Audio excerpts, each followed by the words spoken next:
The ZACK Files, Tell a Lie and Your Butt Will Grow. Chapter 1. Here are 3 things I hate. 1. Eating a cookie you thought was chocolate chip and finding out the chocolate chip is a beetle.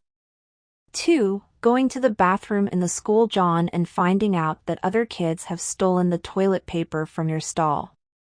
3. Kids who aren't impressed that you actually handled a real baby alligator and who lie and tell you they did something a whole lot cooler and braver. Okay, I'm probably getting a little ahead of myself. My name is Zach. I'm 10 and a half. I'm in the 5th grade at the Horace Hyde White School for Boys. That's in New York City. My parents are divorced. Did I mention that? Well, anyway, they are. I spend about half my time with each of them, but it's when I'm with my dad that really weird things happen to me. Like this time I'm going to tell you about. Dad had taken me to a travel fair at the Javits Convention Center. They had people from all over the world trying to get you to visit their countries. There were exhibits from almost everywhere you could think of: Egypt, Israel, Minneapolis, Poland, the Florida Everglades. The Florida Everglades exhibit was my favorite because they had baby alligators that were about a foot long. You know how baby animals always look so cute? Well, baby alligators aren't cute. They look at you like they'd really like to eat you, if only you were a little bit smaller. Anyway, if you wanted to, the people in the Florida Everglades booth showed you how to pick up a baby alligator and hold it. If you held it right behind its jaws, it couldn't twist its head around and bite off your finger. I held one. I was really proud. They took a Polaroid picture of me holding it. I took the picture to school and showed the in-homeroom. Everybody was guys. I impressed everybody but Andrew Clancy. You think that's a big deal? Said Andrew. That's nothing. I went to the actual Florida Everglades and I wrestled an alligator, a grown-up one that was 12 feet long. Get out of here, I said. I swear, said Andrew. Prove it. I said. I've got a picture, said Andrew. Bring it to school tomorrow, I said. I can't, said Andrew. I lent it to my cousin Warren, who took it to France. He lost it at the Eiffel Tower. The kids in my class are used to Andrew's bragging and lying. But Andrew was really making me mad. Andrew, you're so full of it, I said. I'm telling the truth, said Andrew. Prove it. Take a lie detector test. Fine, said Andrew. Do you have a lie detector? No, I said, but my dad is writing a magazine article about the police now. He's doing some interviews at a police station, and I think they have a polygraph there. Polygraph means lie detector, in case you didn't know. By now there was a whole crowd of boys around us. Everyone was hoping Andrew Clancy might finally get caught in one of his whoppers. Everybody knows a polygraph is a lie detector, said Andrew. I learned that when I was 2. So, if my dad arranges it, you'd come to the police station and take a polygraph test? I said. Sure, said Andrew. I was amazed he agreed. But with all those kids there, he could hardly refuse. Just then Mrs. Coleman-Levin came into the classroom. She's our homeroom teacher and our science teacher.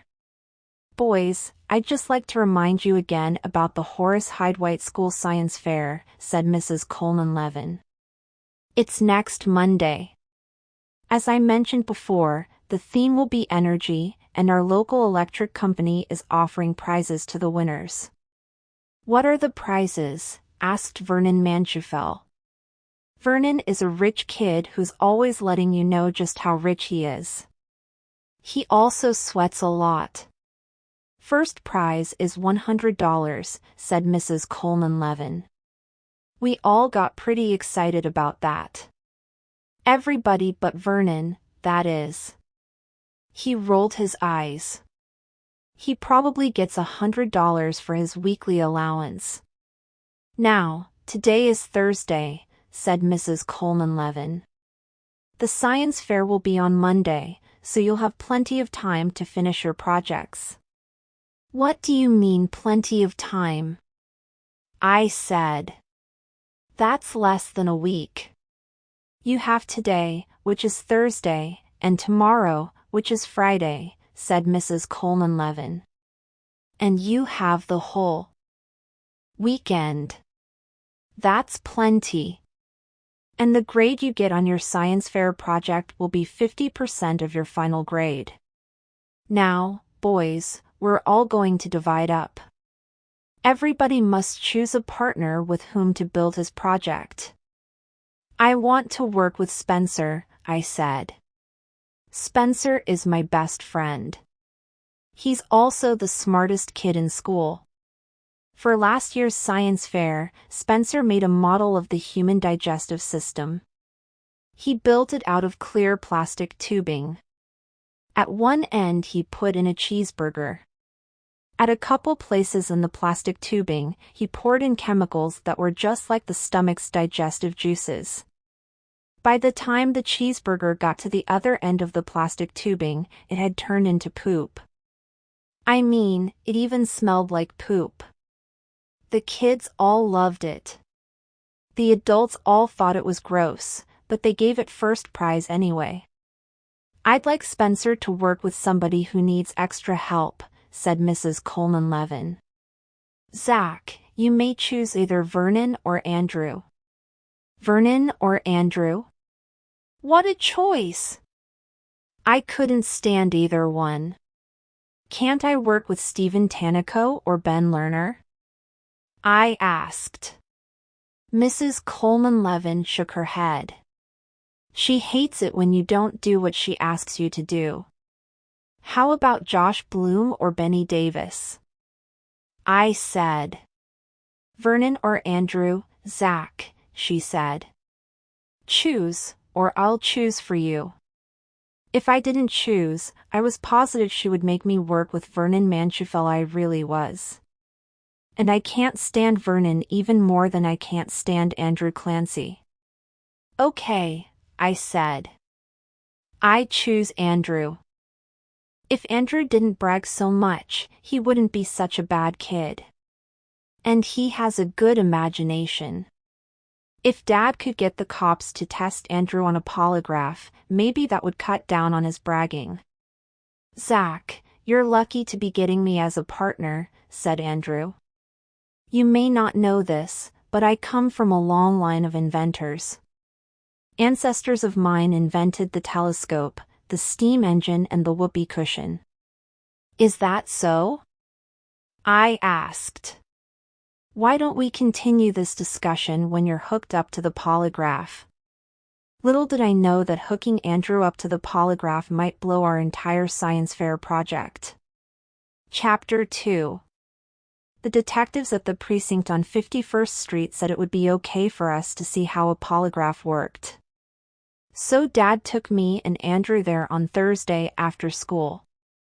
I don't know if you've ever been to a police station, but it's really cool. When you walk in, there's a long counter. Behind it is the desk sergeant. He's the first person you talk to. Excuse me, officer, said Dad. We have an appointment with Detective Stufflebean.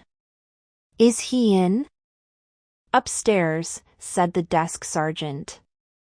He pointed to the stairway. Andrew, Dad, and I walked upstairs. Upstairs is where the detectives have their offices. A bunch of them sit at their desks and work on cases. Detectives investigate crimes that happen in the neighborhood. They type up reports. They talk on the phone. They go out to crime scenes. They interview people who might know something about the cases. They all wear guns either in their belts or in shoulder holsters under their arms. "Hi, Detective Stufflebean," Dad said to a gruff-looking detective who was frowning at a report on his desk. Stufflebean looked just like all the plainclothes policemen in those old gangster movies they show on TV. His suit was kind of baggy, and his tie was loose. He was wearing a hat with a brim and it had slipped to the back of his head. A lit cigarette hung out of the corner of his mouth. "I really hate it when people smoke around me. It makes me cough, it makes my eyes burn, and I think it's really rude." I was thinking of telling Detective Stufflebean that. But then I thought maybe I'd wait until I knew him better. "Who are these individuals?" said Detective Stufflebean, frowning. "This is my son, ZACK, and his friend Andrew Clancy," said Dad. We all shook hands. Detective Stufflebean was staring hard at Andrew. Andrew was staring hard at the detective's gun. "My cousin is a detective in Long Island," said Andrew. "He shot 12 perps." "I sincerely doubt that," said Detective Stufflebean, frowning and smoking. He got up. "All right, gentlemen," he said. "It's time for the polygraph." Dad, Andrew, and I followed Detective Stufflebean into a little office next door. The polygraph was on a table. "Gentlemen, this is a polygraph," said Detective Stufflebean. "It is also known as a lie detector." "I knew that," said Andrew. "I've got one at home. Except mine is a lot newer." Detective Stufflebean's eyes got narrow. He stared at Andrew a few seconds. "Smoking, without saying anything." "In a moment, kid," he said. "I'm going to hook you up to the polygraph. It'll measure your breathing, your blood pressure, and how much you sweat. See that roll of paper there?" "Yes," said Andrew. "When I turn on the machine," said the detective, "that roll of paper will start moving. Those little arms with pens attached to the ends of them will start zigzagging on the roll of paper. If you lie, the pens will zig way up, like a mountain. Then I'll know you're lying, and so will every man in this room. So will every man in this police station. You better tell the truth, kid." "Hey, Stufflebean," another detective called. "The captain wants you in his office." "I'll be right back," said Detective Stufflebean. "Do not, under any circumstances, touch the polygraph while I am gone." "No problem," said Andrew. But the minute the detective left, Andrew started messing with the knobs of the polygraph. "Andrew, what are you doing?" said Dad. He grabbed Andrew and pulled him away from the polygraph. "Didn't you hear what the detective told you?" Yeah, I heard," said Andrew. But Andrew didn't stop. "Boy," asked Andrew, "that detective is pretty grumpy, isn't he?" "He's going to be even grumpier if you break that polygraph, Andrew," said Dad. He pulled Andrew away again. "And I'm the one he's going to blame," said Dad. Andrew stopped fooling with the polygraph just as Detective Stufflebean walked back in. The detective was still frowning. He was still smoking. There was one lit cigarette in his mouth, and another in his hand. He was also coughing. I could have told him why he was coughing, but I decided not to. "All right, gentlemen," said the detective. "Now we can begin." He hooked Andrew up to the machine. Wires went from Andrew's arm, chest, and fingers to the polygraph. The detective turned a switch and the roll of paper started moving. Suddenly, there was a soft popping sound and a shower of sparks. Did anybody touch this machine while I was gone? Asked the detective. Answer yes or no. No way, said Andrew. Dad rolled his eyes. The pens on the roll of paper went crazy, zigzagging all over the place. Kid, said the detective to Andrew, did you touch the polygraph while I was gone? Answer yes or no. No, said Andrew. The pens went crazy again. Okay, kid, said Detective Stufflebean, let's start over. To show you what happens when you're telling the truth, I'm going to ask you some questions we already know the answers to. First, is your name Andrew Clancy? Answer yes or no. Yes, said Andrew. The pens hardly zigged at all. Are you in the 5th grade, Mr. Clancy? Answer yes or no. Yes, said Andrew. The pens hardly zigged. See how the pens hardly moved when I asked your name and grade, said the detective. That's what happens when you tell the truth. Next question, do you have a detective who's a cousin on Long Island, Mr. Clancy? Answer yes or no. Yes, said Andrew. The pens still didn't zig. Next question, did your cousin shoot 12 perpetrators? Said the detective. Answer yes or no. Yes, said Andrew. The pens went crazy. There were sparks from the machine. And there was a sound like cloth ripping. That sound didn't come from the machine. Kid, you just split your pants, said Detective Stufflebean. Dad and I looked at Andrew's pants. They were split, just like the detective said. Weirdly, Andrew's butt looked bigger. How could it have suddenly split his pants? I'm going to ask you again, Mr. Clancy, said Detective Stufflebean. Did you touch the polygraph while I was gone? Answer yes or no. No, said Andrew. Again, the pens went crazy. Again, I heard cloth ripping. Wow. Andrew's butt had gotten bigger. You could see his underpants. They had clowns and balloons. Andrew, I said, I think your butt is growing every time you lie. You're crazy, said Andrew. No, I'm not, I said. Remember Pinocchio? His nose got longer every time he told a lie. You're just like Pinocchio, only with a different body part. Kid, said Detective Stufflebean, I got a good mind to take you into the interrogation room and make you tell me the truth. Excuse me, Detective Stufflebean, said Dad. Aren't you being a little too tough on this boy? He's only 10 years old. Too tough, said Detective Stufflebean. Let me tell you something, mister. Lying to a cop is serious business, see?